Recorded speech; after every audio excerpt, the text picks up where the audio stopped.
So as an expert in social media, currently working MTV, and you were talking yesterday about collaborating with all the other social networks rather than trying to build your own, I guess. For a lot of readers of my blog, they're small business owners. There are some people that are well established in social media, but what advice would you give someone that's just starting out? Yeah, well, I think the whole point with social media is that it's a two-way stream. It's interaction, it's community, it's communication. So it's not like you're sticking up an ad in a portal or a blog or whatever. The whole point of getting into social media is to engage and share and learn and forward and word of mouth and all that. So I think in that case, it's all about the content that you're providing, and whether that's branded content or sponsored content of cool stuff that you found, which I actually think is more relevant for a lot of brands. Yeah. Your brand message as a small business may not be that relevant specifically, but you may find something that you can attach your brand to and then package that up, put it into the network. Hopefully people will pick it up and forward it through. Yeah. Okay, and with what's happening this year, I mean, social media is something that changes so quickly. And you just look at the last 12 months, how things have evolved. What do you see as the future of social media in 2009? Yeah, it's a good question. I think one of the biggest findings we got from our MTV Global Research was the fact that people don't unbundle from a previous social network when they join a new one. So at the moment globally, a lot of the 15 to 24 demographic, for example, belong to an average of 4 social networks. I dare say for the 25 to 35 it may be just 2, but the big insight was that as they move from High Five to MySpace to Friendster to Facebook, that they don't disconnect those social networks. Yeah. Which means that you can get out to a lot of different places to reach the same person. So if you've got a brand message, say you're Coca-Cola, and you stick that in terms of High Five, MySpace, Friendster, Facebook, and the same person seeing your message across all 4, that's quite powerful. I think the biggest thing that will probably happen this year is that the younger demographic will start to migrate away from Facebook, because Facebook's biggest growth is for people 30 plus, which means that the average 15 to 22-year-olds parents are now on Facebook, and that's the last thing that the youth want.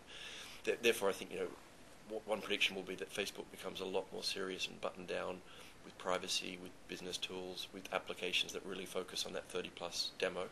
Yeah. I dare say even a scenario where they may even buy LinkedIn, for example. LinkedIn's not big enough to really stand on its own 2 feet these days, now that Facebook has got so much traction with the business community. So therefore, another big trend I would imagine is that another social network will take the space for the under 25s and really give them the stability of Facebook, but the creativity of MySpace. I think that those 2 sites have got one strength, but the opposite's their weakness. There's something in the middle that's going to combine the 2, and I kind of have a feeling of who that might be, but I don't want to stick my neck out yet. That's okay. I guess another thing that's come up is you talk about people using different social networks, integrating, like Rebecca was talking about OpenID and how that's working in with MySpace now, and Facebook's just started, well, it's not just started, but Facebook Connect, and allowing these social networks to plug into other areas. I saw Google Friend Connect or something like that, where they've basically allowing it to evolve beyond with the widgets, like you were saying with MTV. Very true.